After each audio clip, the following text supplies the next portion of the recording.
Sounds like my laptop's gonna take off. My fans on my laptop are like doing like a million miles per hour. Crazy things.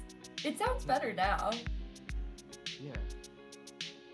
Oh, it's gone, hasn't it? It's calmed down. Yes, it's calmed down. Yeah, it's calmed down. So can you? But is this mic working? I don't think so, no. You sound the same with and without that mic. I'll have it here for look. Okay, great. Yeah, it's there for look. It looks love good. a prop, so that's fine. Yeah. We got the look working right. I don't know if the equipment's working. It looks like it's already live streaming up on YouTube as well. So we've gone live without me pressing any buttons. I think the internet all over the world is just doing whatever it wants today, isn't it? Yeah, Have you heard about this? I saw somewhere that Amazon crashed or like something, and I feel like that is, not a good sign for the rest of us. No. So welcome, Meg, to the Martin Talk Show. We're diving straight in.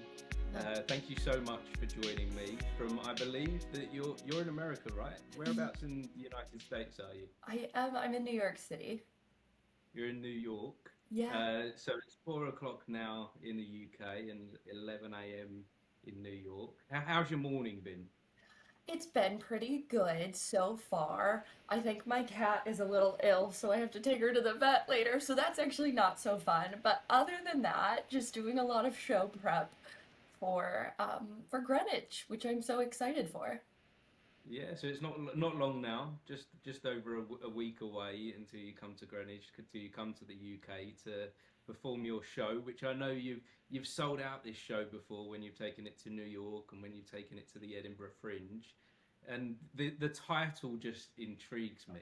How to give up on your dreams. So tell me a little bit about the show then. What's the show all about? Yeah, the show is also your camera's a little oh, there you are. It was It's a little glitchy, isn't it? I think the internet's really throwing everything off today. That's okay. You know what? It felt like I was on Love is Blind, the like squiggly wall. It was fun. Um, so my show, How to Give Up on Your Dreams, it is about, well, giving up. But it's Yes. about my life as a dancer, and I spent really most of my life training and working as a dancer in like chorus lines type stuff like that, more like the musical theater chorus girl traditional route. And then it's really just about figuring out your purpose in life. And I got to a point where I was like, I don't think I like this. I'm not having fun. And just because this was my dream since I was 10 years old, like I don't think I have to keep doing it if I don't want to. And as cheesy as it sounds, it's kind of like the breakdown becoming the breakthrough. So hitting that point of rock bottom as an artist for me was starting stand-up comedy, and here we are now, and I love it. Did And you ever know that that moment was to come? Did you ever know that that was a thing that you would experience as an artist? Because no. this resonates so deeply with me. For me, I was all about being an actor for a long time, and I was getting to the point of I hated the whole everything about it. But Yeah. I was like, this is the dream, right? This is the dream. I've been chasing the dream. So how can I stop? And that took a while to answer that question. Yeah, and I think too, especially like young artists, often we're told who we need to be or what box we need to fit in. A lot with like, casting, like you have to fit this box, you have to play this character. I'm a tall lady, so it was always, you have to be a chorus girl, you have to be a rockette, you have to do this. And like, well, some of that is helpful. I think that not just like the outside sources putting you in this box, but I feel like I myself unknowingly put myself in that box. And it is so crazy that moment that like the bubble kind of pops, right? And your Yes. worldview shifts completely. That's kind of what happened for me was realizing like, oh, I don't like this. Like I'm not happy. I'm actually quite miserable.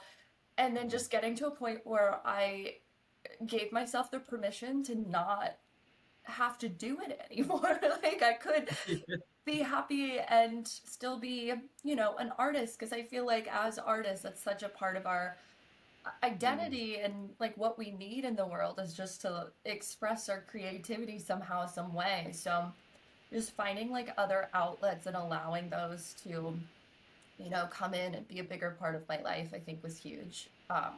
Yeah. Where was the moment for you of realization that you need to stop on the pursuit, that you need to put a pause on that thing and go somewhere different? Like I say, for me, that was it was like a 3 months period of nothingness in my life. After I went acting, no, it's not right. It doesn't fit me. I'm not happy in my life. I no longer want this, and I had this big 3 months pause where I didn't realize I was discovering new things there, but I was. So Mhm. for you, what did that look like at that moment of no more? Yeah, I definitely like talk about it in the show too, but I did this contract and it was like an equity house and it was really exciting at the time for me. And it was a great show and I like really enjoyed working with the theater, and I at the end of that contract felt empty and just like unfulfilled, and it just really took me off guard because I was doing it. Like I was doing all the things. I got what I wanted more or less. I mean, it wasn't Broadway, but it was like a paying contract at like a very reputable theater. So why am I feeling so unhappy? It was outside of the city, so that I think helped too, just like being so out of my element.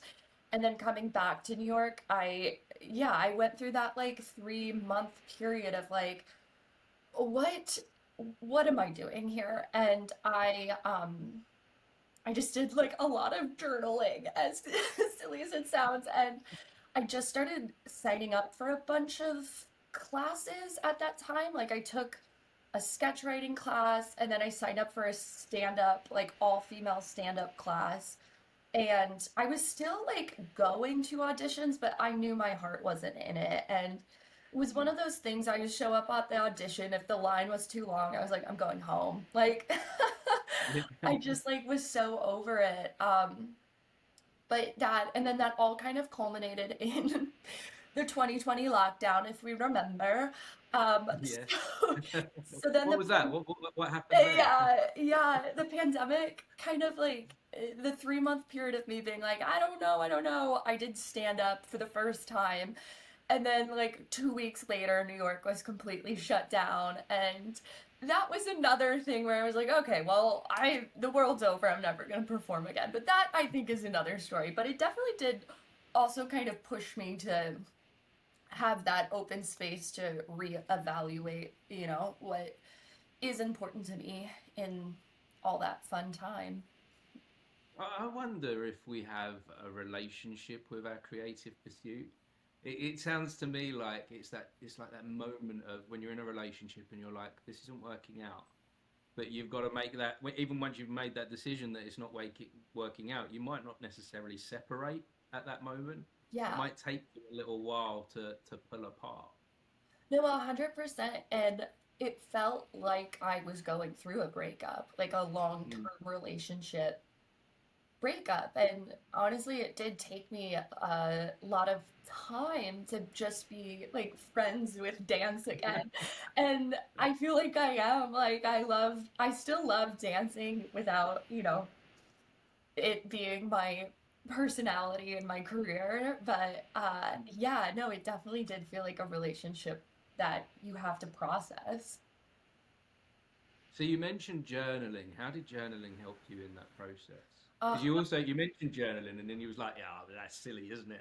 How can journaling help?" But it clearly has moved you through something. no, totally. I always loved to journal. Like ever since I was a wee little lass, if you will. I love to journal. I love to write. I just always felt like it helps me to clear my mind and get, my thoughts straight.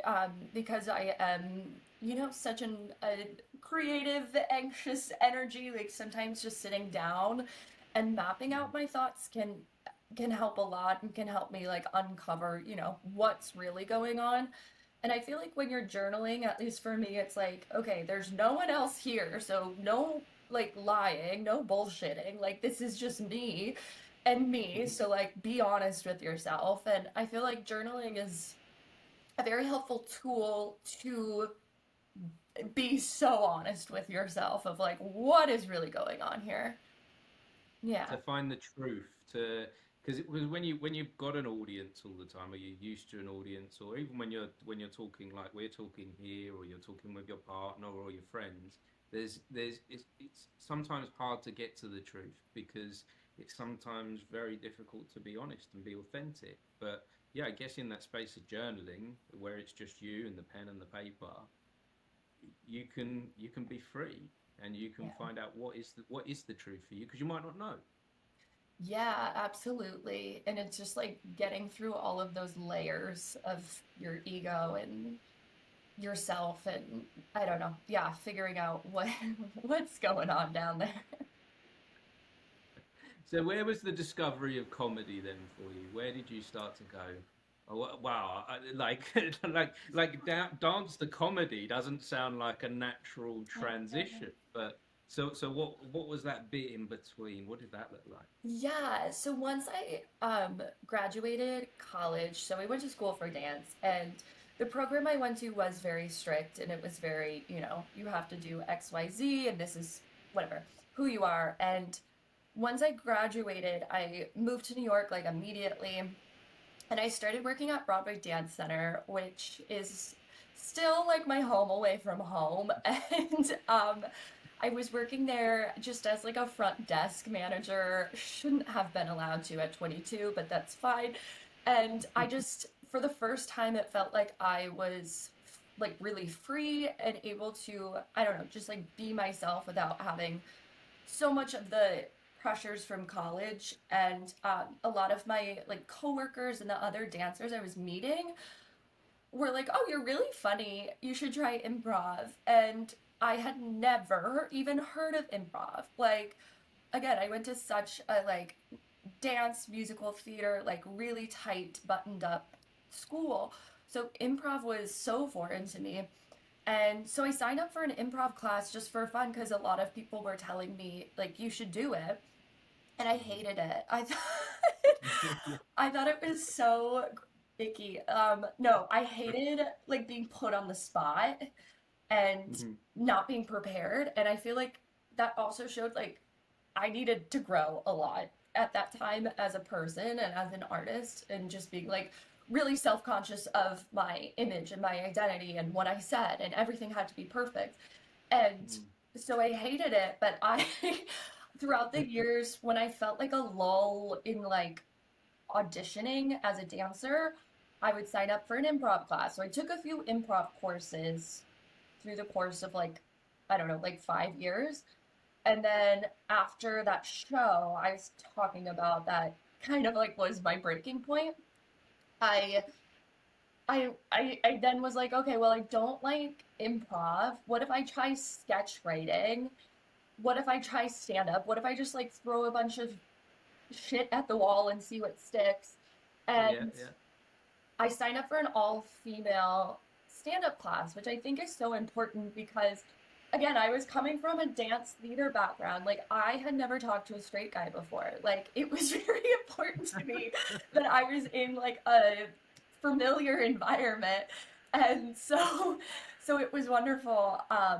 And a super supportive, great group of women that I got to work with and just explore like my voice for the first time. And I realized I really liked stand up because you got to perform. It wasn't just writing like sketch could be. And unlike improv, it's prepared material. Like you have your lines more or less. And I never got to play myself. And so that was, yeah, just like really fun to do. And I think I just kind of fell in love with it from there. How quick did you start to fall in love with this new thing then? How quick, how soon was that for you? Well, I think it was so tricky because I did it. I did the class and we had like our little graduation show. in February of 2020. So I did it and I was like, that was really fun. I think I want to like do it again, but I still don't know because, dance is still like, my identity, but I really love this thing. I think I want to do more of it. Shut down, nothing you could possibly do. So it was definitely like a little stunted because of the pandemic, but I did do Zoom open mics, which what a way to start comedy. And then I did some like online comedy classes, which at least helped me a lot with like learning writing, which I knew how to journal, but I didn't know how to structure jokes and all of that. Like I'd been on stage, I was comfortable performing, but I think honestly that time to like focus on writing and finding my voice was helpful. And through that I found my like mentor through like a Zoom class who's like helped me throughout my journey in this new endeavor. But yeah, it definitely took some time.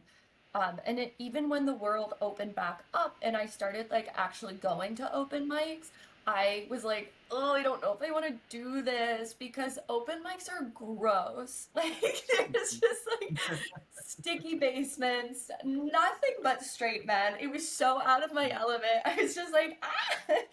So many dick jokes. I just was really overwhelmed. So honestly, it did take some time, but I feel like because of my falling out with dance, I was very like, you know what? If this doesn't work out, whatever, I'll find the next thing. Like, this is just really fun for me right now. And I don't know, I think I like learned a lot from dance in terms of like, I'm not taking the same shit that I did before. And if I don't like this and if I don't feel comfortable in this environment, if it's not giving me something, then I'm not gonna do it or I'm gonna create something that can help. So through that, I started like hosting a lot of my own like open mics that were primarily for women and queer people, just creating like better all around environments and vibes and um, a safe space for people to try material that wasn't just, dick jokes and sticky basements. So I don't know. I think I worked really hard to create my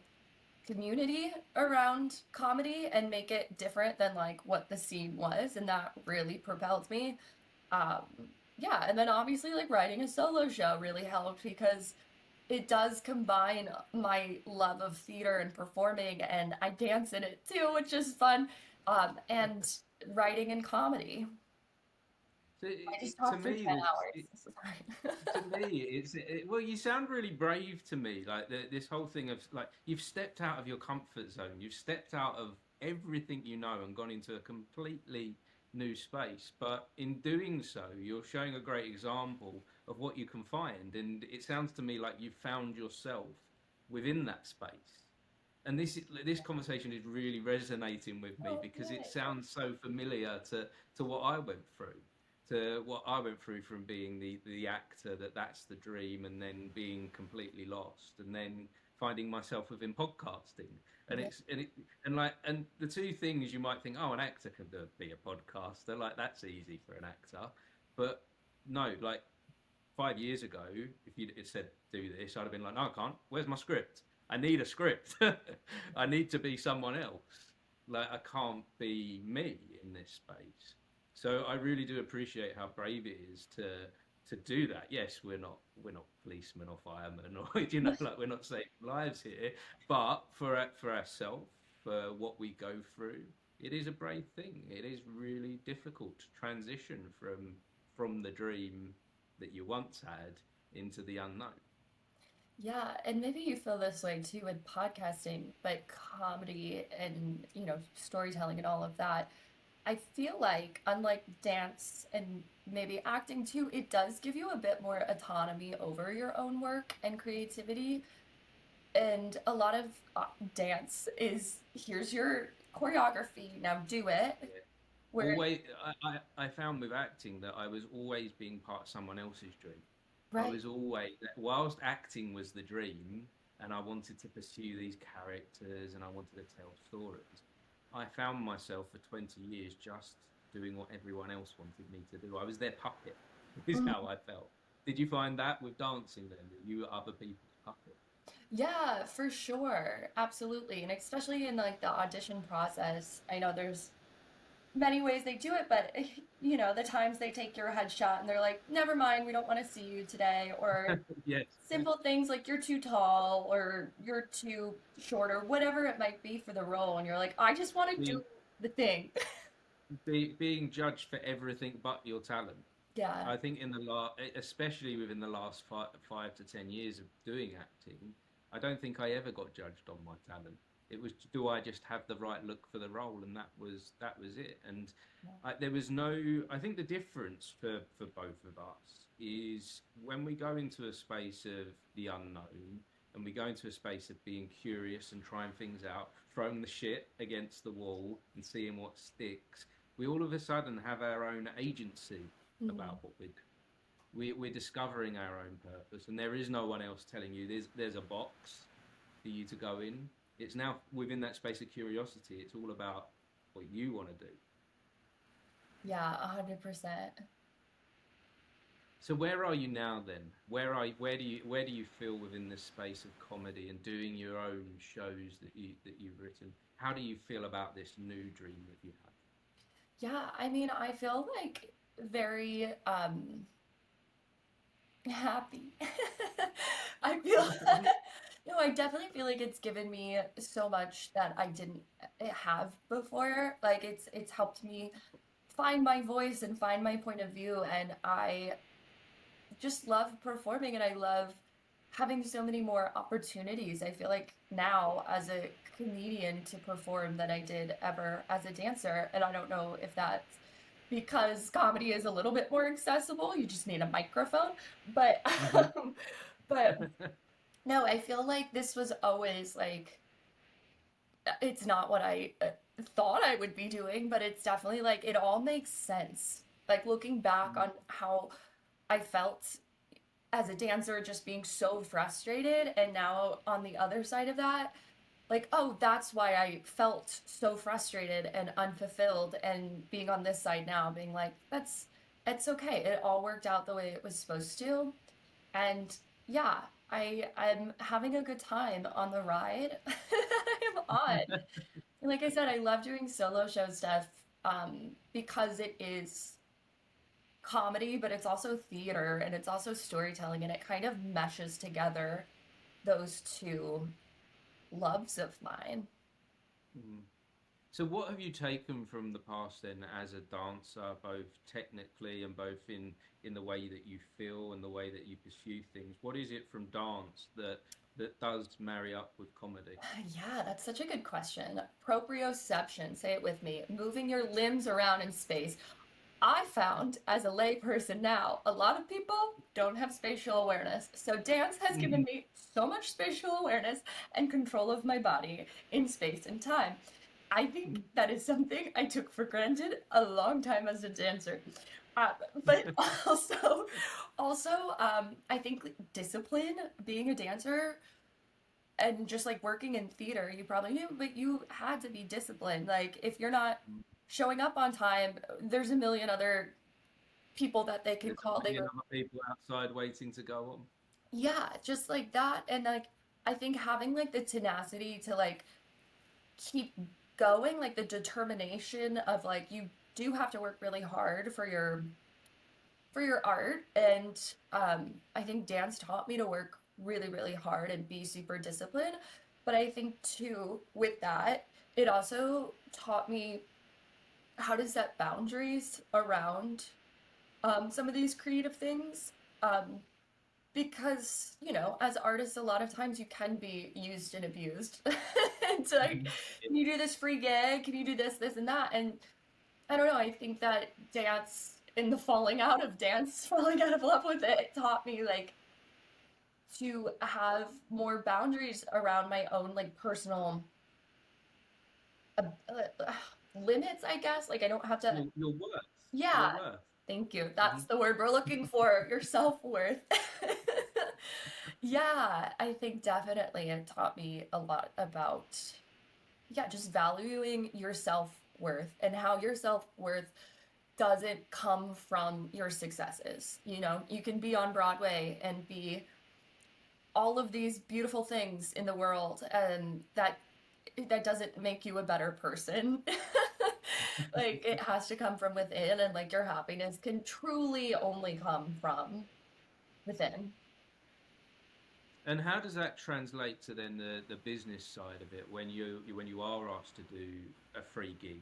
When they say, "Oh, it'll be great for you," because I got the amount of times as an actor, someone would ring me up and go, "Oh, can you be available for the next 2 weeks? I've got a great part for you, but you'll have to travel to the other side of the country." And we might provide you pink Pringles for lunch, and you're not gonna earn any money for that period of time. Oh, when you still got rent to pay, so they're like, it's that, Yeah. how does that self worth translate into you still being able to pursue the work? Yeah, I mean, I think it like for me, it depends what I'm using the opportunity for, right? Like if there is some a random show in far away, Brooklyn for me is quite far, but like an hour away at midnight on a Tuesday. And it's stage time, so I should be so excited about like, oh, you get to perform. I think doing enough of those when I first started comedy and like needed that practice, um, to be like, okay, now I'm not getting anything out of this. Like I don't need, it's not giving me the practice that I need. I, yeah, I guess there's a Yeah. point where you've had the experience, so maybe you need to do that a little bit in the beginning. Maybe Yeah, there's one or two experience moments, but then once you've had that experience, is the time to say, "No, I've done that. I've got the experience." yeah, And so now we need to move into like that financial and worth, right. that place where you've got there's a value to the art that you're producing. Exactly. And I think too, it comes with like, what is this show or what is this opportunity giving to me? If it is just like, again, another chance to be on stage, great. Do I need that right now? Or am I working on like, give up? Am I working on like, a, doing a bigger show and I need to practice like a little chunk of it and I want to get an audience response? Can I then do some of these like free random opportunities just so I can get some like outside feedback and that's gonna help me for this bigger thing? So I Mm. think it just really depends on like where I'm at in time and space Yeah, of in my course, life. of course. But yeah. Yeah, and it's making that judgment, isn't it? And I think that takes time to understand that judgment. So, Yeah. whilst we probably look back on some of the things when we were younger and like, why did I do that? I 100%. do think you actually have to go through that to get to this point of life now, where Yes. you go, no more, or yes, I would like more, where you can make an informed decision. Yeah, and my mentor definitely helped me a lot with that too, being like, you don't have to say yes to everything. Yes, yeah. And I was like, oh. You get there is a yeah, there's the no. So tell me a little bit about your mentor and how that's helped you Oh my gosh. finding someone to give you a bit of direction.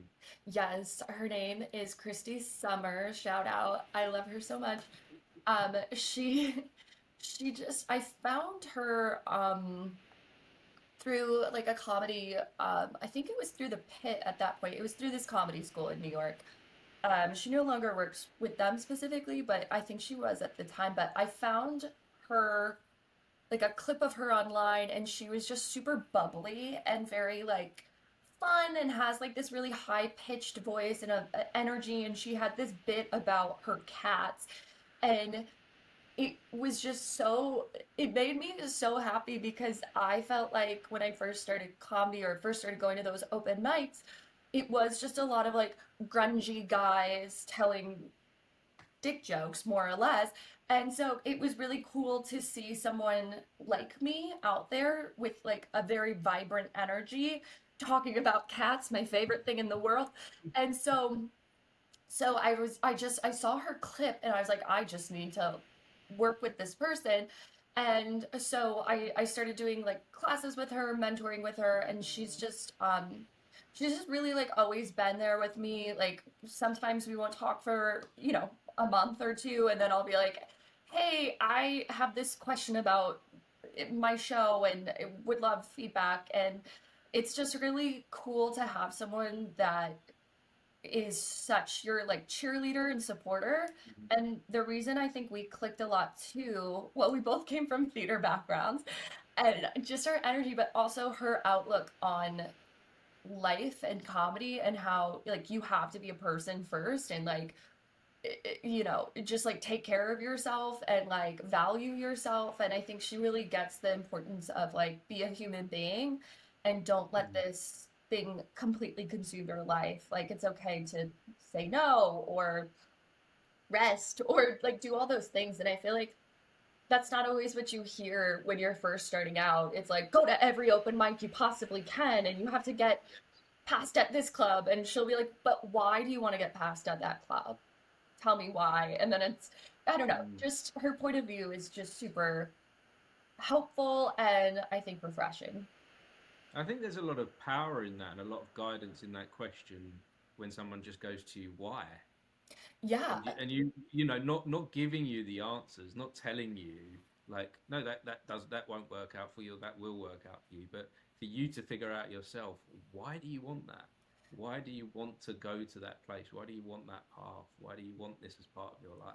Why? yeah. It's so big, isn't it? It's so big and I think I'm someone that is like I said, very like ambitious and anxious and my energy is just kind of all over the place all the time, which can be both helpful because I get a lot done, but then also all consuming and Mm. sometimes I do too much or take on too much and it blocks me up in other ways. So my mentor has definitely been like really helpful being like, well, why do you want this? Is it because that's what everyone else is doing? What do you really want? How can you focus your time and attention on the thing that you really want? And I think that has been so helpful for me just to be like, you don't have to do what everyone else is doing. And that goes back to like the whole dancer side of things and just, yeah, la la la, Yeah, all of that. yeah. I think whatever creative pursuit we're going to go down, I think we've all got our own individual path. We've got our own individual Yeah. journey. So that copying thing, that going, oh well, this comedian does this and they've done it that way, or this dancer done it this way. It's not necessarily going to fit for us because, especially like hearing just a little bit of your career coming from dance into comedy, it's such a unique thing that even if you found someone else that had the same thing, it's still going to be slightly different. Yeah, 100%. Whenever meet a comedian that used to be a dancer, I'm like, let's fight. No, no, I love it because it is, like you said, it's different. Like they could be coming from a different type of dance and doing a different type of comedy. So, yeah, it is interesting, right? Mm, yeah. So where did you find the mentor then? Where did you find the person that helps you, that gives you this guidance? Because I know the value in that is so great. It's been so great for you. And if anyone else out there is listening to this conversation, they're like, I'd like a mentor. I'm a little bit lost at time. Yes. Where do they start to find someone that can give them some guidance and help? Yeah. I mean, I just started taking classes. There's a bunch of schools in New York, and I know a lot of them do online classes now. Mhm. But I took class at UCB, I took class at the Pit, um, and then that's how I found my comedy mentor through the Pit. And then she left, created her own kind of program school called the Laughter Collective, and now she's doing more her own like private coaching and all of these really cool things. And then I took a character class with someone from UCB, Sarah Smallwood Parsons. Shout out. She's amazing. They're amazing. And yeah, just like finding different people that you really click with. I think, and I just love taking classes. I think, even if you are at the top of your game, taking a class and getting like a third party perspective is just like so helpful because we only have our one little brain, right? And I just find it so helpful to get outside perspective and it just helps me look at things in a different way and kind of pushes me to like, okay, how can I make this better? How can I, yeah, I just get a different point of view on things.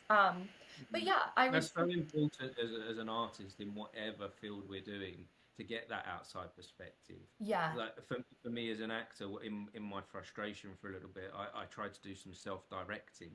Mm, I was so desperate to show what I could do because I hadn't been in anything for a long time. I did these short films where I directed myself, and they were so bad and so awful. Like, because I didn't have someone else looking from the outside going, "This is what it looks like to everyone else." yeah. Like, this is my view here is completely different to the view to in. Yeah, 100%. It's so helpful. Yeah, I also just want to continue to keep learning and being curious, like we talked about. And yeah, it just is so helpful as an artist.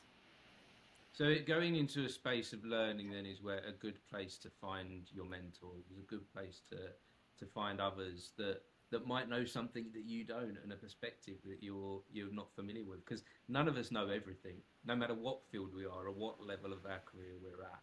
We all need that different perspective, don't we?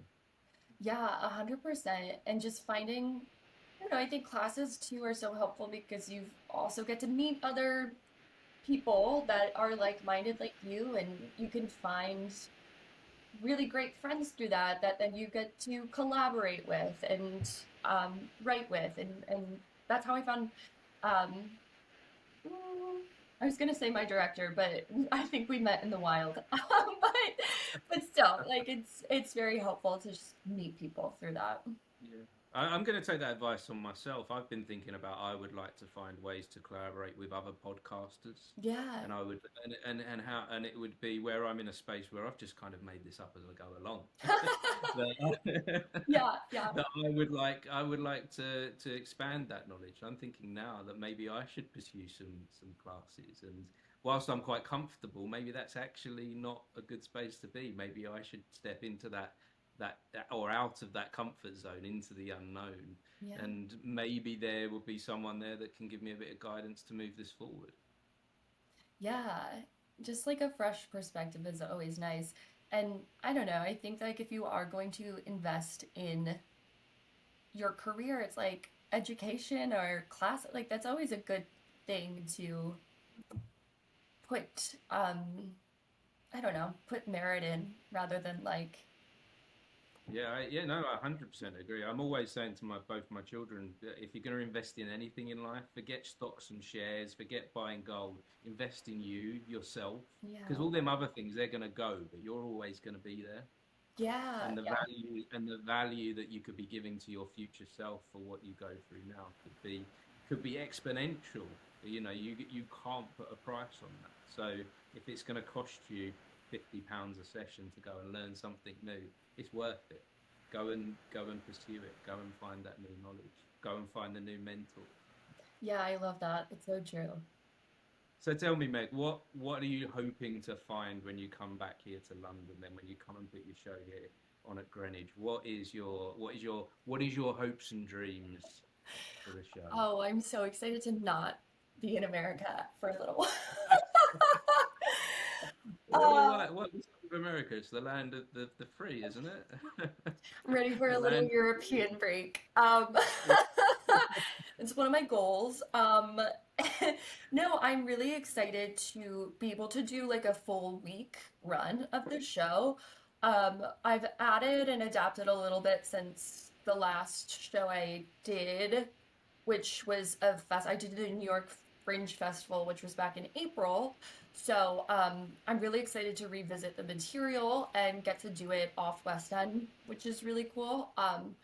Yeah, I'm excited. I love doing like these longer runs of shows because you really get to like find the flow of it and live and breathe in it. And it's cool to see. I don't know, it's a hard thing to like, I think, put words into right now, but as you do a show, you get to see it grow and you feel it grow as you're doing it and feeding off of the audience. I'm just a big like words. I'm so good with words. That No. thing that we're doing here, words. I'm really I just love feeding off like the audience energy and yeah, and like hopefully can resonate with people. Like that's the goal, right? To resonate with other people that hopefully have find it relevant or connect to a piece of the material and can hopefully make people feel, you know, better and brighten their days. That's all we're going for, right? Connecting and lifting someone up. So tell me a little bit more about who you hope comes to see this then, that you say you hope that you're going to connect to this, is going to resonate with people. Who do you hope is sitting there in the audience? Yeah, I mean, I definitely feel like this is a show that is gonna hit home with like a lot of artists because it is a lot about that like give and pull of like the artist journey and struggle. But I think it resonates a lot with anyone that has gone through like a big career shift or life change and can find some, you know, relevance in that. And also, I'm just really fun. So I think a lot of people will love it and have a great fun time. But yeah, I hope that we get a good bunch of creatives in the house. I wonder if, in a way, Meg, that this show is in some way for a younger version of yourself. Oh That yeah. if you could have seen this show 10 years ago, what would it have done for you? Uh, I think that, no, I think that like it would have been, I mean, 10 years ago, I'd probably be like, whatever, I don't know, I'm a dancer. But 5 years ago, I think it would have been super helpful, obviously, and just like given me um just like the grace to explore different things and kind of yeah, make me feel like seen and heard. And again, it's just like giving yourself the grace to open up and explore and look outside of your bubble and your box. Hmm. Yeah. So hypothetical for you then, Meg. So I like to do this sometimes on the podcast because on this podcast we can go time traveling, so we can actually go and pick up your younger version of yourself from 5 years ago when you were still Ah! pursuing the dance and you were still thinking that was the dream. And you Yeah. can pick her up, you can bring her along to this show in Greenwich, and you can sit her down in the audience. But before the show is about to start, you could give her a word of advice. What would you say to her? Oh my gosh. Yeah. What would I say? I would say you're so cute. You're doing an amazing job. One of my mantras always is like, wait, what is it? Hold on. It's a good one. It's so silly. Let me pull it up. No, fill it up. Yeah. Have you I got it have it. saved in your phone? Yes, it's the first Good. thing that I have pinned. It says, "You're a star and everyone loves you." Because, yeah, you just have to believe it, right? You're a star, everyone Mhm. loves you, everyone in the audience is your best friend. Like, everyone's gonna have a great time. Yeah, I think I would tell my younger self just that. Like, you are talented, you are gifted, and like, people enjoy being around you. So stop trying to hide and just believe in yourself. It's Yeah. so powerful to say that, and so important that we do, because there are those negative voices that put us down, and you know, and sometimes even there's voices that we have that we don't always know where they come from, that tell us that we're maybe not good enough. So we need to fight for ourselves at times. We need to tell ourselves we're good. We need to tell ourselves we're a star, that we're brilliant, Yeah. because otherwise it's too hard. So after she's seen the show, Meg, let's not leave that younger version of yourself alone just yet. So she's seen the show. What do you hope that she would say to you? I think she would be like, wow, that's so cool that you're doing this. I think that she would be, um, yeah, probably like pretty impressed that I say words now on stage and not just dance. And I think that she would be like, I never knew we could do this. Like, that's really quite amazing that we are doing it and not just like a far off, you know, dream. Ha ha Mm. ha. It's a circle thing. But not just like something I always like, "Ah, I want to kind of like do comedy and say words. Like I actually am doing it, which is pretty cool. Mm. You're doing the thing. We're You're doing living the the dream. thing. We're You're trying, and do- that's all you can do sometimes. Yeah, no, you're on the path to doing the thing, so you're doing it. What else could it possibly look like Yeah, yeah, as well? To that slightly younger version of yourself from 5 years ago, to that version of you. This is the dream. yeah, for sure. So well Yeah, done, mate. I I, think, I look forward to seeing your show. I'm coming along on the Saturday night, okay, so good. Closing I'll night. be on the closing night. That's the only night I'm free, unfortunately. But I'm still coming. I'm still coming. I'm going to be there. You're So gonna it'd see be the wonderful. best performance then. Of course, because then you'd have got the flow by then. Yeah, Not yeah. that every night's going to not be brilliant, because of course it will be. It's gonna be brilliant, the whole thing. Yay, I can't wait. So just as we wrap up this conversation, let's just where is the show? Where is the performance? And Yes. what's the times and dates? Yes, the show is at Greenwich Theatre. It is November 4th, which is my brother's birthday, through Saturday, November 8th. During the week, so the 4th through the 7th, it's at 7:30 p.m. Let me double check Gonna double now. check. Now I'm Double overthinking everything. check. Oh, let me make sure I'm not lying to you. Yes, it is. It's at 7:30 p.m. And then on Saturday it's at 8 p.m. Wonderful. I'll be sure to add links in the comments below to this video. Yeah. So thanks again, Meg. I really do appreciate you sharing today. And yeah, like I say, I'm looking forward to seeing your show and meeting you in person next week. Yay! Oh my God. Oh, in 2 weeks. 2 weeks. I was like, don't rush me. 2 weeks. 2 weeks. Yes, I can't wait. I hope you enjoy, and I hope it is everything you could wish and hope. But yeah, I look forward to meeting. Wonderful. Thanks again, Meg. And if anyone has been watching or listening, we appreciate you for joining us for this conversation. Thank you. Thank Bye-bye. you. Bye.